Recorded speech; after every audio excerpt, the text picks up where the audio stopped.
Bonjour.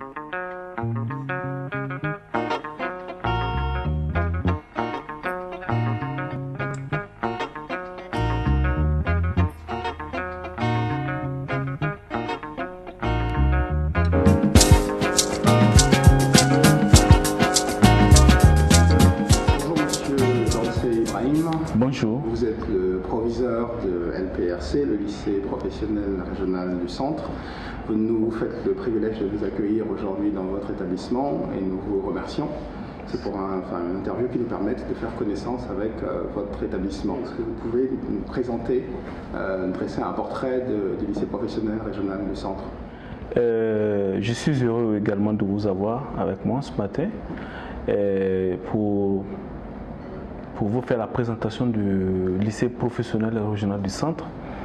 Il faut dire que c'est un établissement qui était à l'origine un centre d'apprentissage. Donc il est né autour des années 50 et il avait pour vocation la formation d'ouvriers qualifiés. Mais peu à peu, le lycée a changé donc de dénomination. Donc dans les années 65, il a changé d'appellation. Il était le collège d'enseignement technique de Ouagadougou, le CETE. Puis dans les années 77, on a changé une autre appellation, c'est le lycée professionnel du Kadiogo, LPK. Et donc c'est ainsi qu'en 2010, la dernière appellation, la dernière dénomination est née, donc que nous avons le LPRC, qui est le lycée professionnel régional du Centre. Voici un peu l'historique donc de la création et les dénominations que l'établissement a eues. Voilà. Alors aujourd'hui, il faut dire que c'est un établissement qui grandit et qui a 3 cycles de formation.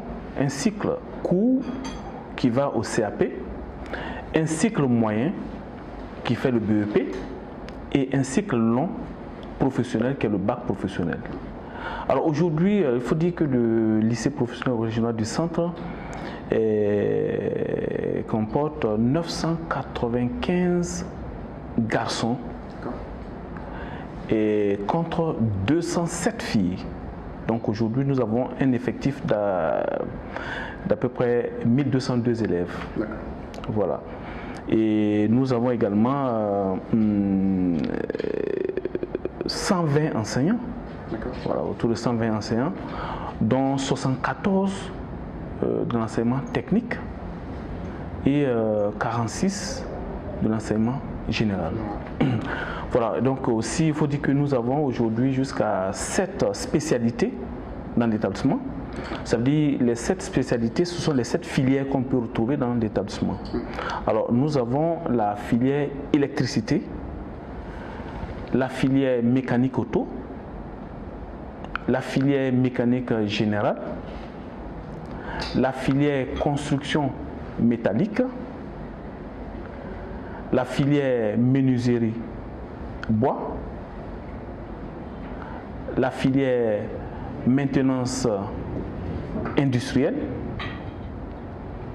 et la filière froid et climatisation. Donc voici un peu les différentes filières que l'on peut retrouver au LPRC.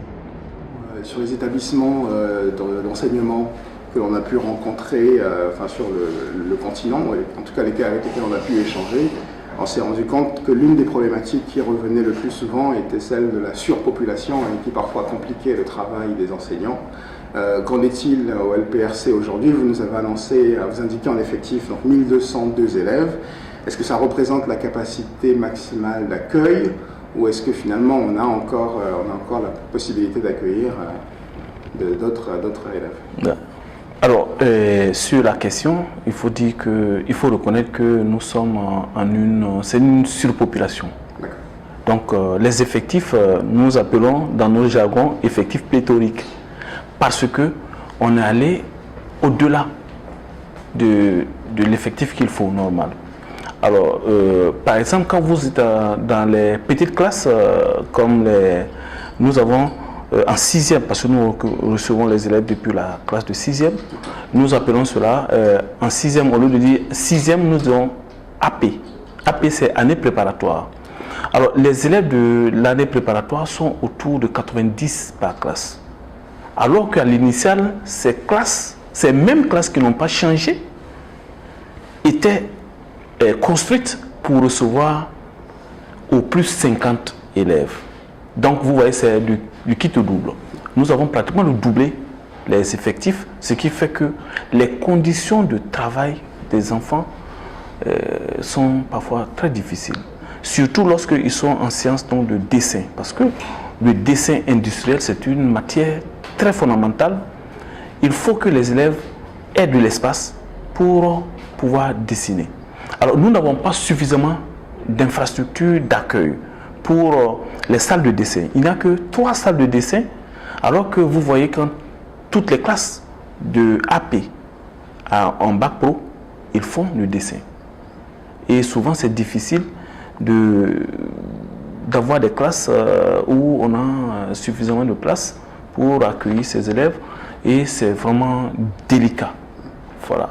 Donc les effectifs, en réalité, sont des effectifs lourds. C'est une surpopulation. Cette réalité, c'est un peu partout. Hein. Voilà, vous pouvez retrouver cela dans les autres établissements, que ce soit l'enseignement général ou l'enseignement technique, parce qu'il y a des rencontres au cours desquelles nous échangeons avec les autres chefs d'établissement, c'est les mêmes réalités. Consécutivement à ça, monsieur le proviseur, on a tout de suite envie de vous poser la question de savoir, de connaître finalement le moral de vos troupes, le moral des enseignants. Est-ce que finalement on a un travail qui est facilité, qui est quand même optimal aujourd'hui, ou est-ce que finalement il y a des difficultés aussi à relever au niveau du corps enseignant? Sur la question, il faut dire que, bon, on essaie de faire avec. Et lorsque vous posez la question aux enseignants, ils trouvent que les conditions ne sont pas réunies. Parce qu'ils fournissent beaucoup d'efforts. Imaginez que pour un établissement d'enseignement technique où on reçoit 90-94 élèves dans les classes AP, pour faire de bonnes évaluations, souvent ce n'est pas aisé. Donc les conditions dans lesquelles les enseignants travaillent, il faut préparer les leçons à la maison, administrer les leçons en classe, et avec parfois 94-95 élèves. Bon, parfois c'est vraiment difficile, et surtout lorsqu'il faut évaluer, il faut corriger les devoirs. C'est un moment difficile pour les enseignants lorsqu'ils vous disent que on est obligé. Bon, le moral, ils essaient d'avoir le moral parce qu'ils se disent que c'est des réalités de notre terrain. Il faut faire avec, mais en fait, je pense qu'ils fournissent beaucoup d'efforts. Il faut tirer le chapeau parce que c'est la conscience professionnelle qui oblige quelque part, parce que ces enfants, eux tous, ils ont besoin d'aller à l'école. Donc ils se disent cela, et ils ont besoin d'être accompagnés. Et ce n'est pas aisé, mais ils s'accrochent autant. Bon, dans tous les cas, souvent, ça fait l'objet donc de beaucoup de tractations entre le ministère et nous. Parfois, il y a des enseignants qui disent qu'avec ces effectifs, moi, je ne rentre pas en classe parce que je ne peux pas former de bons enfants, de bons élèves, parce que les conditions ne sont pas là. Et lorsqu'ils sont assis, peut-être parfois 4, sur des tables réservés à 2 élèves, vous voyez, les conditions ne sont pas aisées. Donc, même parfois, pour circuler entre les rangées, l'enseignant ne peut pas parce que il y a une concentration de tabac pour faire face aux effectifs, à la demande. Parce que aussi, il faut dire que la demande est forte. Hein, surtout, il y a eu un moment où on sent que les parents veulent que les enfants viennent faire l'enseignement technique. On veut que les enfants sachent manipuler. L'enseignement général, bon, souvent c'est difficile. L'enfant, tant qu'il n'est pas allé après le bac à l'université sorti, peut-être comme enseignant ou médecin, il ne pratique pas. Mais alors que dans l'enseignement technique, dès la 6e, il pratique. Donc il est opérationnel, c'est-à-dire qu'avec même le CAP, dans certaines filières, il peut déjà être opérationnel. Voilà, donc ce qui fait que de plus en plus les parents en fait orientent les enfants vers l'enseignement technique. Donc, mais il faut dire que pour les enseignants, c'est vraiment difficile. En fait, la forte demande fait que il y a peu de places réservées pour l'accueil, accueillir ces enfants. Et donc le nombre aussi fait que ils travaillent dans des conditions difficiles. Mais comment est composé aujourd'hui ce budget de fonctionnement? On imagine qu'il ne répond pas à l'ensemble qu'il ne couvre pas l'ensemble des besoins. C'est ça. Ouais. Ok. Alors, vous faites bien de poser cette question parce que c'est l'une des problématiques auxquelles nous sommes confrontés. Ce n'est pas inhérent seulement au LPRC. Alors, vous faites le tour de tous les établissements d'enseignement technique, on va vous répondre à peu près de la même façon. Les modes de travail, d'investissement ont changé. Autrefois, l'établissement fait des propositions et de concert avec les enseignants, les besoins en matière d'œuvre, etc. Et l'État, le ministère, à travers notre ministère de tutelle, fournit la matière d'œuvre ou finance les établissements pour l'achat de la matière d'œuvre. Mais de plus en plus, c'est l'État qui fournit maintenant la matière d'œuvre. Alors quand on parle de matière d'œuvre, c'est quoi? C'est tout ce qu'il faut pour que les élèves pratiquent dans les ateliers. Nous avons des ateliers, par exemple en menuiserie bois, les professeurs font les estimations. Nous avons tel nombre d'élèves dans telle classe, nous avons tel nombre de classes, etc. Donc, on va travailler sur tel type de bois. Le bois rouge, le bois samba, le bois blanc, etc. Le teck, etc. Donc, les enfants doivent être capables de manipuler. Alors donc, il y a ce qu'on appelle des thèmes de travail et que le professeur soumet aux élèves. Et ça, aujourd'hui, finalement, l'État ne fournit pas à la hauteur des besoins. Alors, vous voyez que les effectifs, on parlait tout à l'heure des effectifs qui croissent. Voilà. Et parfois, ce que l'État fournit ou le ministère fournit reste en deçà. Donc, cela amène les enseignants à diminuer les thèmes, c'est-à-dire à adapter les cours et les thèmes en fonction de ce qui a été disponible. Alors, donc, vous voyez qu'aujourd'hui, les élèves qui entrent, par exemple ici, beaucoup sont des élèves affectés de l'État. C'est un établissement d'enseignement technique public. Alors, mais vous voyez, quand on prend la scolarité, pour les élèves des classes de 6e, c'est 30 000 francs CFA. 30 000 francs CFA. Alors, 30 000 francs CFA, vous prenez, et puis imaginez que vous avez, ça c'est les recettes, et c'est nous qui faisons fonctionner toute l'année l'établissement à partir de cette voilà. Et donc, il faut dedans, quand il y a des machines qui sont en panne, il faut puiser pour les réparer. Alors, s'il y a la matière d'œuvre à acheter, il faut puiser dedans pour acheter. Alors, si vous voyez qu'en plus de cela, il y a des enseignants vacataires, c'est-à-dire des enseignants qui ne sont pas, parce qu'on fait recours parfois, il y a souvent du personnel qui manque dans telle ou telle filière. Par exemple, aujourd'hui, dans la filière mécanique générale, il n'y a que 3 professeurs, alors que le besoin réel, c'est autour de 6. Donc, nous sommes obligés de faire appel à des professeurs qui ne sont pas de l'établissement, qui sont ailleurs, pour venir suppléer ce manque-là. Mais donc, c'est l'établissement qui va les payer avec cette partie. Donc, vous voyez que nous faisons fonctionner l'établissement, tout ce qu'il y a comme activité à mener dans l'établissement, les dépenses, et c'est concentré là. Et parfois, au mois de mars, avril, on est pratiquement rouge. Est-ce que vous avez aujourd'hui dans votre établissement d'autres sources de financement? Est-ce qu'il y a des ressources alternatives ou est-ce que ça se limite essentiellement à ces... Ok. Alors, là, on n'a pas d'autres sources. Les sources que nous avons, c'est que nous faisons parfois de la prestation. D'accord.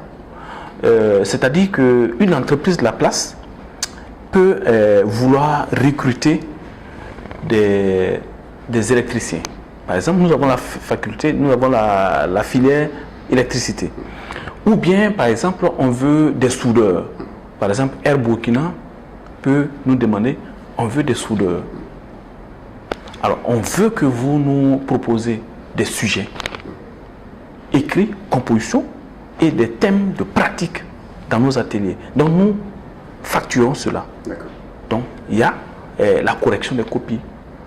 Il y a la matière d'œuvre parfois que nous demandons pour acheter pour la pratique des candidats. Et il y a ce qu'on appelle la location des ateliers.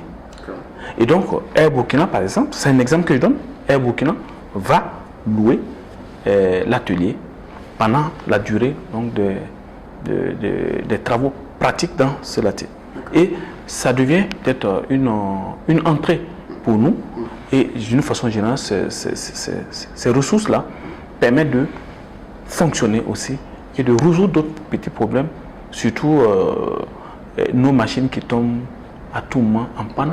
Les coupures de courant sont légion. Ici, à tout bout du champ, vous avez des coupures. Parfois, la coupure d'électricité, ça peut s'étaler sur 8 heures, 9 heures. Donc, tout est pratiquement... Voilà, donc, et ça aussi endommage certains appareils. Donc, c'est tout ça. Donc, les subventions, ce n'est pas seulement de l'État. Ce n'est pas seulement la contribution, les participations des frais de scolarité des élèves, mais aussi nous avons aussi ce qu'on appelle, nous sommes en train de tendre de plus en plus vers ce qu'on appelle une autonomie de fonction, de gestion de notre établissement. Voilà, donc c'est entre autres ces locations d'ateliers, etc. et d'autres prestations qui renflouent un peu les caisses et qui nous permettent de faire face aux difficultés. Monsieur le professeur, une question un peu plus personnelle. Comment vous décrivez aujourd'hui votre action? Quelle est votre ambition en résumé, quelle est votre ambition pour le LPRC? Le LPRC. Alors, merci bien. J'ai été nommé proviseur ici dans cet établissement il y a pratiquement, c'est ma troisième année. Et quand je suis arrivé, il y avait des difficultés parce qu'il fallait ouvrir d'autres cycles. C'est-à-dire qu'il y avait certaines filières qui étaient limitées au CAP. Il fallait ouvrir le BEP. L'objectif, en réalité, c'est aller jusqu'au bac professionnel pour toutes les filières. Alors, mais pour le moment, c'est encore difficile parce que je suis arrivé, j'ai essayé pour ceux qui font le BEP, bois et matériaux associés, parce que quand ils arrivent en BEP, on ne dit plus menuiserie, bois, on dit bois et matériaux associés. Et donc, il fallait ouvrir. Ça, on a pu le faire. Ensuite, la filière électrotechnique, qui était aussi limitée, il fallait ouvrir. Bon, actuellement, on a ouvert pour les BEP, il nous reste les bacs professionnels. Aujourd'hui, la difficulté essentielle à laquelle nous sommes confrontés, c'est les financements ou la possibilité d'ouvrir, d'avoir d'autres salles de classes supplémentaires. Mais avec notre budget, nous ne pouvons pas construire. Normalement, ça c'est la mission dévolue au ministère. C'est le ministère qui construit les établissements, c'est le ministère qui finance les investissements. Parce que, comme je l'ai dit, nous avons un budget de fonctionnement et non un budget d'investissement. Donc, et ça, le ministère, nous avons déjà adressé des correspondances au niveau de la DAF, la direction des affaires financières, donc de notre ministère, pour qu'on puisse voir cela, pour qu'on puisse ouvrir les différentes filières. Aussi, l'une de mes ambitions, quand je suis arrivé, il n'y avait pas d'infirmerie. D'accord. Et je me dis, quand je suis arrivé, je dis, mais tiens, et imagine par exemple un élève se taille le doigt et quelque chose comme ça. Bon, qu'est-ce qu'on fait dans l'immédiat? Alors donc, il fallait prendre le taureau par les cornes je suis allé voir le médecin-chef du district, ce qu'on appelle le MCD, le médecin-chef du district, parce que nous sommes dans un arrondissement, ce qu'on appelle Bascuit. Et donc, il fallait voir le responsable et lui demander vraiment de la mise à disposition de l'établissement d'infirmiers. Parce que nous avons des arrondissements. Et nous appartenons à cet arrondissement, donc, qui est Bascuit. Parce que vous avez Nongue-Masson, vous avez Bogodougou, c'est des découpages. Alors donc, c'est pour dire que dans tous ces arrondissements, il y a ce qu'on appelle un médecin-chef de district. Voilà, donc, et en tout cas, c'est quelqu'un qui m'a beaucoup épaulé. Monsieur Komi Léandre vraiment a été très réceptif et il a compris que vraiment c'était bien d'avoir une infirmerie.